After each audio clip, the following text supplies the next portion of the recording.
ఈ egg curry చేసుకోవడం కోసం నేను 6 ఎగ్స్ తీసుకున్నానండి. ఈ ఎగ్స్లో 1 టేబుల్ స్పూన్ వరకు క్రిస్టల్ సాల్ట్ని యాడ్ చేసుకుని వాటర్ని పోసుకుని ఒక 10 మినిట్స్ పాటు మీడియం ఫ్లేమ్లో బాయిల్ చేసుకోవాలండి.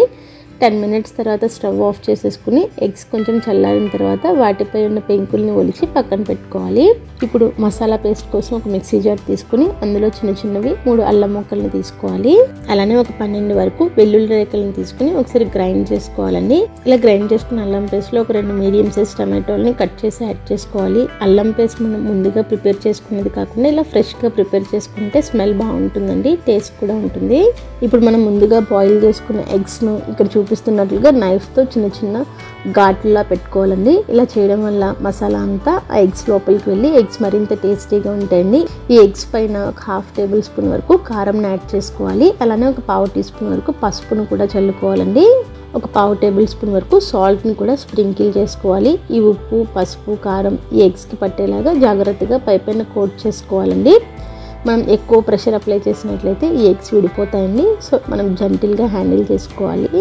ఇలా ఉప్పు, కారం, మసాలా అంతా పట్టించిన తర్వాత ఒక ప్యాన్లో ఒక 10 టేబుల్ స్పూన్స్ వరకు ఆయిల్ని యాడ్ చేసుకుని హీట్ అయిన తర్వాత మనం కోట్ చేసుకున్న ఎగ్స్ని యాడ్ చేసుకోవాలండి.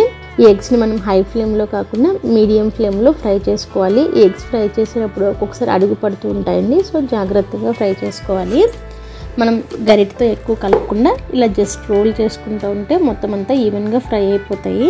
మనం ఎగ్స్ కోట్ చేసుకున్న స్పైసెస్ పౌడర్ కొంచెం ఆయిల్లోకి వెళ్ళిపోతుందండి. అయినా కూడా మనకి ఎగ్స్కి కొంతవరకు పట్టుకుంటుంది.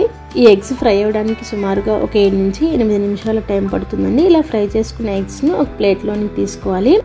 ఈ మిగిలిన ఆయిల్లో 2 ఉల్లిపాయలను వీలైనంత సన్నగా చాప్ చేసుకుని యాడ్ చేసుకోవాలండి. ఈ ఉల్లిపాయలను సాఫ్ట్గా అయ్యేంత వరకు మనం మూత పెట్టుకుని మగ్గించుకోవాలి. ఉల్లిపాయలు మగ్గేటప్పుడు మధ్యలో కలుపుతూ మగ్గించాలండి. ఇప్పుడు వేరొక బౌల్లో ఒక 3 టేబుల్ స్పూన్స్ వరకు పెరుగు తీసుకుని గడ్డలు లేకుండా బాగా విస్క్ చేసుకోవాలండి.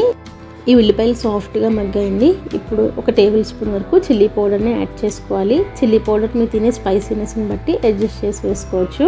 ఈ చిల్లీ పౌడర్ మనం ఇలా ఆయిల్లో వేసుకోవడం వల్ల ఆయిల్లో ఫ్రై అయ్యి మంచి కలర్ వస్తుందండి. అలానే టేస్టీగా కూడా ఉంటుంది.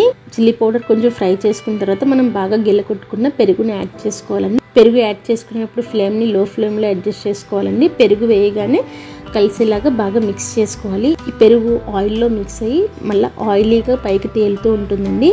మనం బాగా కలుపుకోకపోతే పెరుగు అనేది ముక్కలుగా విరిగిపోతుంది. సో బాగా కలుపుకోవాలి.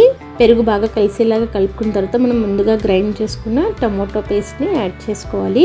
ఈ టమాటో పేస్ట్ మన గ్రేవీలో బాగా కలిసేలాగా కలుపుకోవాలండి.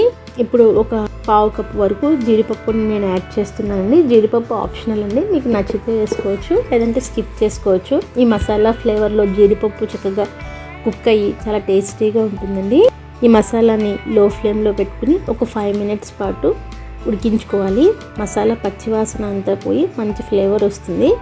మసాలా ఉడికించుకున్న తర్వాత ఒక 2 పచ్చిమిర్చిని చిలికిల్లా కట్ చేసి యాడ్ చేసుకోవాలండి. ఈ పచ్చిమిర్చి లైట్గా సాఫ్ట్గా అయ్యేంత వరకు మరలా మనం మగ్గించుకోవాలి. ఈ గ్రేవీకి సరిపడినంత సాల్ట్ని యాడ్ చేసుకోవాలండి. అలానే ఒక 1/2 టీ స్పూన్ వరకు ధనియాల పౌడర్ని కూడా వేసుకోవాలి. ఒక చిటికెడంతా జీలకర్ర పౌడర్ని కూడా వేసుకోవాలండి. ఈ ధనియాల పౌడర్, జీలకర్ర పౌడర్ ఈ గ్రేవీలో బాగా కలిసేలాగా కలుపుకోవాలి. తర్వాత మనం ముందుగా ఫ్రై చేసి పెట్టుకున్న ఎగ్స్ని యాడ్ చేసుకోవాలండి. ఈ ఎగ్స్కి మనం కుక్ చేసుకున్న మసాలా అంతా కోట్ చేసుకోవాలి. మరలా మూత పెట్టుకుని ఒక 5 మినిట్స్ పాటు మనం కుక్ చేసుకుంటే మసాలా అంతా ఎగ్లోకి బాగా అబ్జార్బ్ అవుతుందండి. ఇప్పుడు ఒక 1/2 గ్లాస్ అంటే సుమారుగా ఒక 100 ml వాటర్ని పోసుకుని వాటర్ బాగా కలిసేలాగా కలుపుకుని మరలా ఇంకొక 5 మినిట్స్ పాటు కుక్ చేసుకోవాలండి.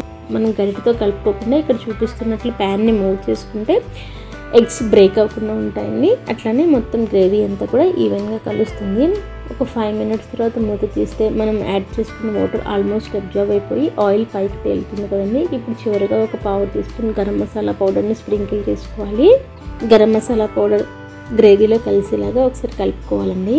చివరిలో తరిగిన కొత్తిమీర వేసుకుని గార్నిష్ చేసుకోవడమేనండి. అంతేనండి, ఎంతో టేస్టీగా ఉండే ఎగ్ గ్రేవీ కర్రీ రెడీ అయిపోయింది.